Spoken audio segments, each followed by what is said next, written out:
Europe 1. Le journal de 7h sur Europe 1, Christophe Lamar. Bonjour Christophe. Bonjour Dimitri, bonjour à tous. Le calme d'un green de golf rompu par une série de coups de feu. Ça s'est passé hier après-midi en Floride. Hier soir pour nous avec le décalage horaire. Donald Trump visé par ce qui pourrait être une nouvelle tentative d'assassinat. Un seul tireur a priori, mis en fuite par le Secret Service, puis interpellé peu de temps après. Conférence de presse dans la foulée du shérif de West Palm Beach. Aux alentours de 13h30, les services secrets nous ont averti qu'il y avait eu des tirs. Nous avons immédiatement envoyé une équipe pour boucler la zone et par chance, nous avons trouvé un témoin qui nous a dit « J'ai vu un homme sortir des buissons en courant, il a sauté dans une voiture noire, j'ai pris des photos du véhicule ». Donc nous avons rapidement pu identifier ce véhicule, l'arrêter et placer le suspect en détention.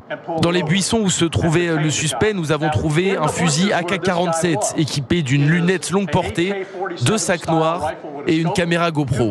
Le shérif de West Palm Beach à l'issue de l'interpellation du suspect. « Je vais bien, rien ne me ralentira », message écrit et diffusé par Donald Trump. Que s'est-il passé exactement hier après-midi? Le récit pratiquement minute par minute avec Anne Toulouse, correspondante d'Europe 1 aux États-Unis.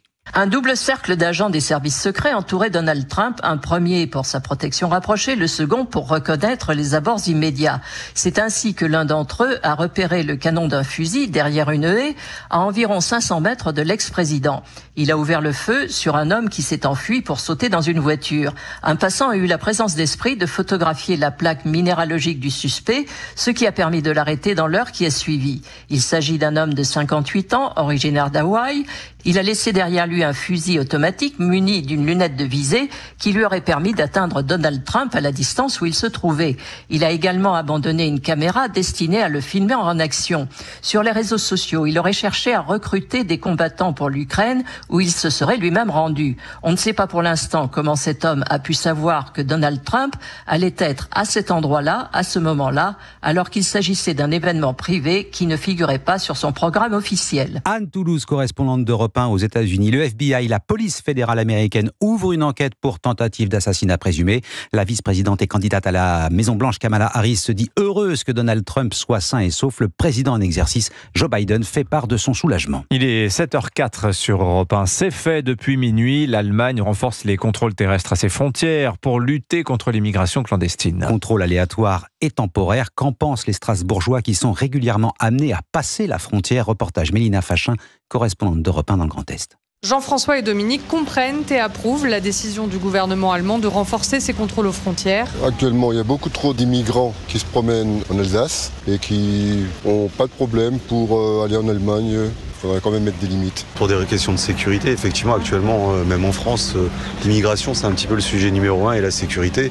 On peut comprendre les décisions de l'Allemagne. Et ils aimeraient, pourquoi pas, que la France prenne exemple sur son voisin d'outre-Rhin. Si ça pouvait un petit peu limiter une immigration clandestine ou autre, oui, je comprendrais, je serais d'accord. Pourquoi pas, oui. Mais certains émettent des doutes quant à l'efficacité d'une telle mesure. Parce que après, l'immigration, elle se fait plus dans le sens pays de l'Est vers la France que la France vers l'Allemagne. Et puis comme dit, ça va être des contrôles qui vont être aléatoires. Étant donné que les frontières, c'est pas des barrières qui existent réellement et qu'il y a toujours un moyen de passage. Il ne faut pas complètement fermer les frontières, moi je dirais, pour aider d'autres peuples. Je ne pense pas que ça va vraiment être efficace. Ces contrôles seront temporaires, prévus pour l'instant pour une durée de 6 mois. Strasbourg, Mélina Fachin, Europe 1. L'armée de terre vient de lancer sa grande campagne de recrutement 2024-2025. Alors, contrairement à ce que l'on pourrait penser, on ne se bouscule pas assez au portail des casernes. La bataille du recrutement est devenue stratégique pour elle. Les besoins sont élevés. Au moins 16 000 nouvelles recrues par an. William Molinier. Oui, après une année 2023 plutôt compliquée pour le recrutement dans l'armée, finalement les objectifs ont été atteints, mais au prix d'efforts considérables au second semestre pour convaincre des jeunes de s'engager.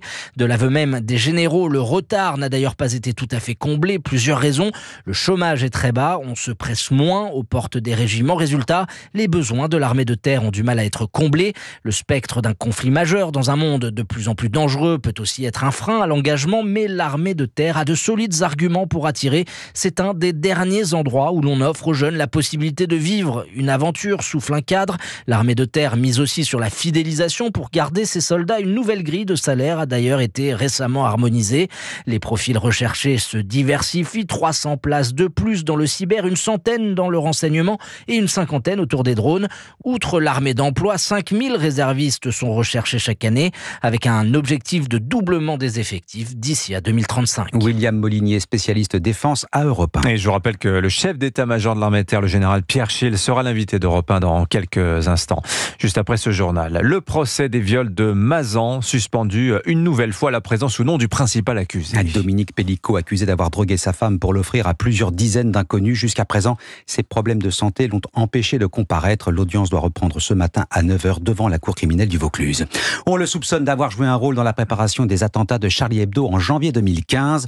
Le procès de Peter Sherif s'ouvre aujourd'hui à Paris devant la cour d'assises spéciale. Ce djihadiste de 42 ans est jugé pour association de malfaiteurs terroristes. Et puis c'est une voiture iconique et pourtant elle se vend très mal. Et voilà une musique qui nous parle et pourtant cette publicité pour la Fiat 500 avec la star Leonardo DiCaprio en vedette n'a pas fait décoller les ventes. La Dolce Vita se conjugue toujours avec un moteur thermique, pas avec des batteries. Le groupe Stellantis a décidé de stopper la production de sa Fiat 500 électrique pendant 1 mois. Les ouvriers de l'usine historique de Turin ont du mal à l'accepter. Antonino Gallofaro, vous êtes le correspondant d'Europe 1 en Italie. Oui, les ouvriers de Turin craignent que Stellantis ne veuille fermer leur usine. Mais Gianluca Fico, du syndicat Wilm, est optimiste. La baisse des ventes est compensée par l'augmentation de la production des boîtes de vitesse hybrides. Nous avons demandé à Stellantis de rééquilibrer le personnel, de le transférer du secteur carrosserie, là où est assemblée la Fiat 500 électrique, au secteur qui produit la boîte de vitesse hybride.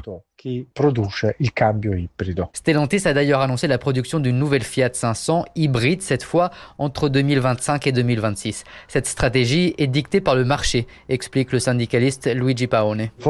Ils ont peut-être trop voulu encourager le secteur électrique. Aujourd'hui, le marché ne répond pas. Si nous ne changeons pas de stratégie, nous risquons de vivre un futur amer. Il l'est déjà pour plusieurs centaines d'ouvriers au chômage jusqu'au 11 octobre prochain. Antonino Gallofaro, correspondant d'Europe 1 en Italie. Les sports, coup de théâtre et très beau coup réalisé par l'Olympique de Marseille qui s'offre les services d'Adrien Rabiot. L'international français de 29 ans, libre de tout engagement depuis son départ de la Juventus Turin, a signé pour 2 saisons avec l'OM. Voilà, une belle personnalité qui revient dans le championnat de France. Ça fait plaisir. Merci beaucoup Christophe Lamar. C'était votre journal. Il est 7h09 sur Europe 1. À suivre l'édito éco. Oui, on va parler de Bruno Le Maire. Il s'apprête à quitter Bercy où il a passé 7 ans. Alors quel est le bilan des années BLM? On verra ça avec Olivier Babot dans une dizaine de minutes. Et puis dans un instant, Dimitri Pavlenko, l'invité d'Europe 1 matin. Le chef d'état-major de l'armée de terre, le général Pierre Schill, pour parler de la nouvelle campagne de recrutement de l'armée de terre. A tout de suite sur Europe 1. Bon réveil à vous.